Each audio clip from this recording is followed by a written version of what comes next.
네, 안녕하십니까. 오늘은 그 코스닥 액티브 ETF를 2라고 봐야 되겠죠. 지난번에 한번 안내를 좀 설명을 좀 드렸었고, 이제 코스닥 액티브 ETF가 나온 지 3일 됐으니까 정체가 좀 밝혀졌죠. 그래서 뭐 그런 얘기 좀 하고, 그리고 어떻게 이걸 그 투자에 매매에 활용할 것인가, 어떤 방식으로, 자, 그 부분을 조금 얘기를 하죠.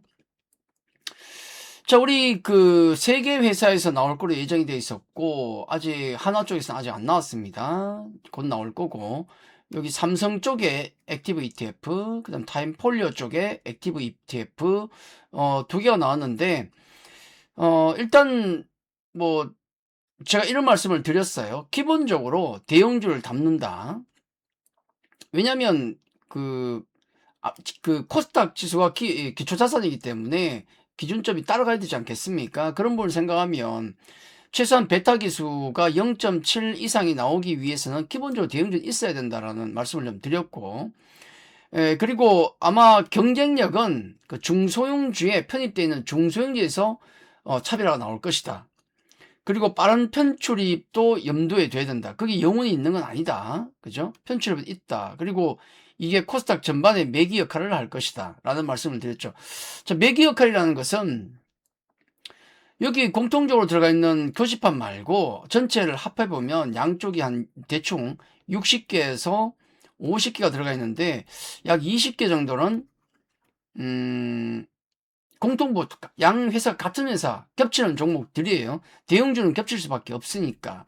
그러면 전체가 한 90개 종목입니다.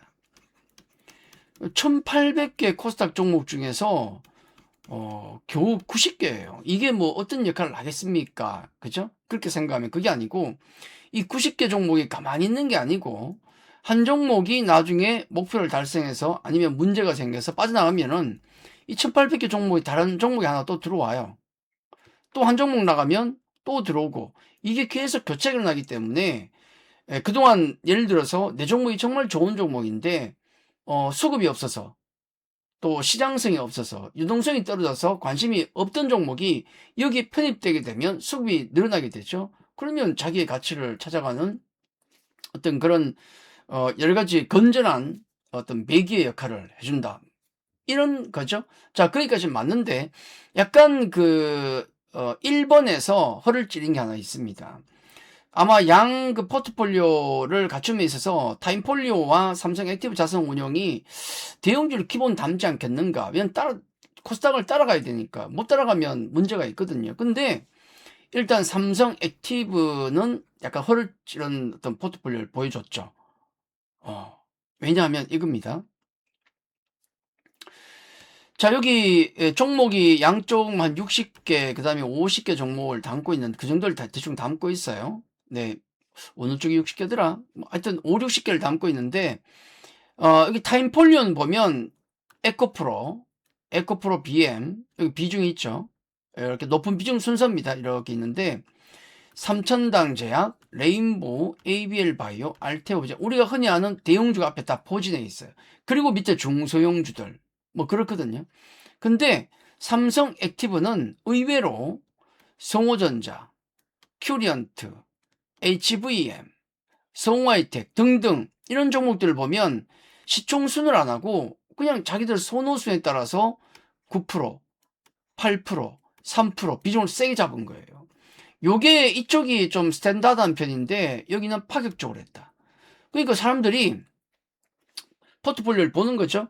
이게 매일 바뀌는 걸 공시합니다. 홈페이지에 나와요. 첫날 딱 나오니까 타임폴리오는 시총순으로 거의 한 느낌인데 삼성 액티브는 이거 시총 제일 높은 것도 아니고 너는 또 성호전자가 뭐지? 큐리언트가 뭐지? 이런 분들 계시죠. 왜냐면 에코프로나 에코프로 BM 이런 건 다 아는데 이거 모르는 종목이 무려 비중이 8%씩 7%씩 가져가니까 이게 뭐야? 야, 뭔가 엄청나게 좋은가 보다. 물론 다 좋은 회사죠. 그래서 첫날 이쪽으로 수급이 다 몰렸죠. 이거 산다고. 근데 이게 저는 제 생각은 이거 선빵을 때렸다. 어차피 두 개의 회사가 경쟁적으로 나온 거거든요. 사람들은 액티브 ETF라는 그 ETF가 나왔는데 ETF 좋아하시는 분들이 살 거 아닙니까? 나 코스닥 전체를 사긴 그렇고 액티브 ETF 사자. 그 두 개 상품이 있어요. 근데 얘는 나오자마자 15%의 성적을 보였고 3일 동안 올라갔습니다. 이쪽 바구니는 ETF는 3% 수익이 났어요. 왜냐하면 여기 작은 종목들이 급등을 했습니다. 왜? 이 종목이 들었으니까 사람들이 말 그대로 쫀증을 붙은 거지. 야, 대단한 종목인가 보다. 막 따라붙은 거예요. 그러다 보니까 첫날 주 종목들이 거의 상한가를 가버렸다. 그러니까 이쪽 지수는 삼성 액티브는 크게 올랐고 타임폴리오는 보니까 에코프로 BM 종목은 아는데 2천지 않습니까? 난 2천지 별로 안 좋고 저 다 아는 건데 뭐 저거 뭐 하려고 사 이렇게 돼버린 거예요. 그러다 보니까 초기 성적이 삼성 액티브가 좋았고 그러면 여러분 같으면 어느 ETF를 사겠습니까? 살 때 수익이 어느 게 많이 날 것 같아요? 저쪽이 많이 날 것 같잖아. 그래서 삼성 액티브 자산운용이 뭔가 약간 선빵을 날린 거다. 저는 그렇게 봐요. 기선제압에 성공했다. 어그로를 확실히 끌었다. 아니, 저렇게 어그로를 끌고 저쪽으로 사람들이 저걸 사야, 그죠? 운영수수로 나오고 돈을 벌 거 아닙니까? 그런 면에서 액티브 자산운용 삼성 액티브가 선빵을 잘 날렸다는 생각이 듭니다. 자, 여기 결과를 보면 큐리언트하고 성호전자 보면 작은 종목이다 보니까 사람들이 많이 따라붙어가지고 첫날 상한가 우측까지 갔지 않습니까? 급등한 3일. 그렇죠?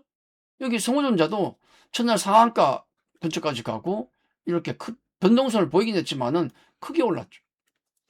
대표 종목이 이렇게 올라가다 보니까 관련 삼성 액티브 ETF 같은 경우 성적이 더 좋은 거예요. 선빵을 잘 날린 거죠. 그렇죠.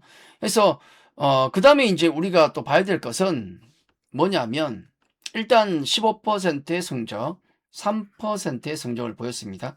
어그로 끄는 데는 성공했다. 그리고 또 중요한 것은 종목이 영원히 이대로 붙어 있지는 않습니다. 빠질 건 빠지고 또 새로 편입되는 건 편입돼요. 그 편입 종목을 놓고 보면 이렇습니다.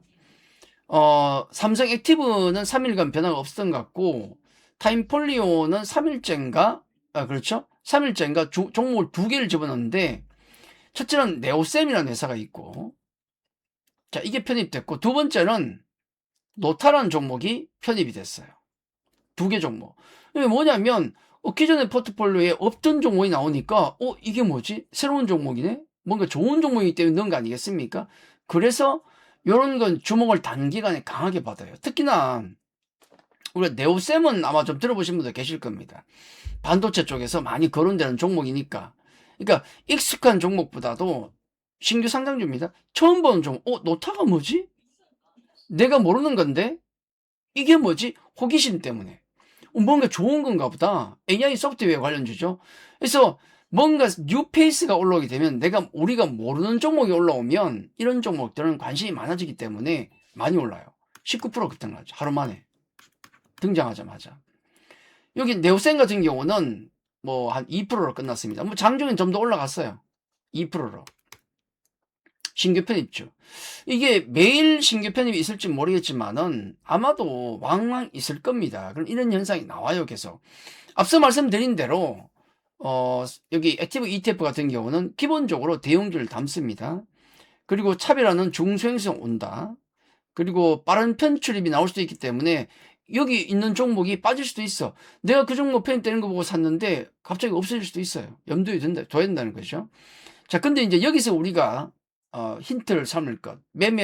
이 액티브 ETF를 볼 때 여러분의 투자와 매매에 어떤 시사점이 있는가, 어떤 걸 참고를 해야 되는가, 이렇게 보시면 됩니다.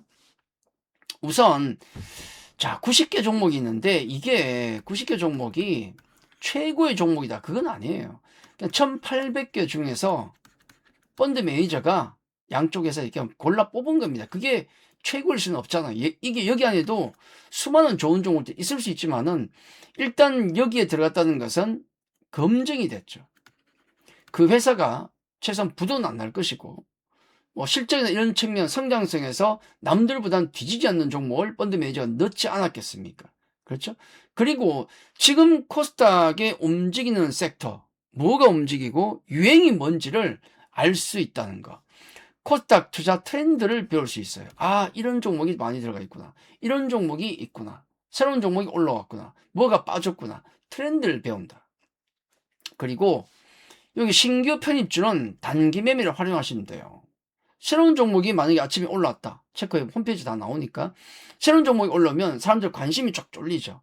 그러다 보니까 수급이 몰리다 보니까 급등이 나오는 현상도 나옵니다. 단기 매매를 좀 활용해도 된다. 다만 이게 점점 사람들 단기 매매를 활용하면 처음엔 그렇지 않은데 나중에는 만약에 새로운 종목이 자꾸 올라가면, 새로 편입된 종목이 자꾸 올라가면 사람들 관심이 많아지죠. 그러다 보니까 아침에 장이 시작할 때 시초가로 많이 살려고 할 겁니다. 시초가로 많이 살려고 달려들면 달려들수록 시초가가 세지죠. 나중에 어떻게 보면 시초가 10% 시작할 때도 있을 겁니다. 그렇죠. 그렇게 되면은 문제가 뭐냐면 점점 시초가가 세지면은 시초가 때리고 나서 음봉으로 차익 매물 나올 수도 있어요. 어제 샀던 사람, 예를 들어 어제 갖고 있던 사람들 때릴 거 아닙니까? 50% 떴네? 때릴 수 있다고요. 그래서 나중에 점점 이 신규 편입주가 움직이는 걸 보실 때 이렇게 시초가 뻥 뜨고 나서 양봉이 나오면 괜찮은데 나중에 점점 식상해져 가지고 음봉이 떨어진다. 그러면은 이제 단기 매매로 활용하는 것은 중단해야 된다. 그냥 코스닥 투자 트렌드를 배운다. 그렇게 보시면 될 것 같아요. 그 종목들 중에서는 나중에 대박 종목이 나올 수도 있고 아닐 수도 있고, 그죠? 코스닥 투자의 트렌드를 배운다는 기본 마인드, 그리고 단기 매매를 활용하는데 자꾸 음봉이 떨어지면 그때는 스탑한다. 자, 요 정도로 활용하시면은 앞으로 한 개 더 액티브 ETF 나오는데 요런 걸 조금만 활용해도 여러분 코스닥 투자에는 많은 도움이 되지 않을까. 그리고 실제로 이 액티브 ETF가 코스닥 시장의 매기 역할을 해서 선순환을 돌리는 데는 큰 역할을 하지 않을까 생각이 듭니다. 뭐 초기에 지금 나왔기 때문에 수급이 좀 어지러운 건 있어요. ETF 쪽에서 자금이 들어오니까 운용사나 개인이나 또 외국인이 그걸 기회로 때리는 어떤 매도도 나오는데 요거는 초기 나온 현상이기 때문에 그런 현상이 나올 수도 있다는 말씀을 드립니다.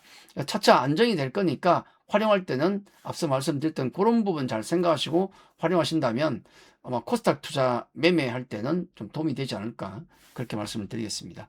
자, 오늘 여기까지입니다. 감사합니다.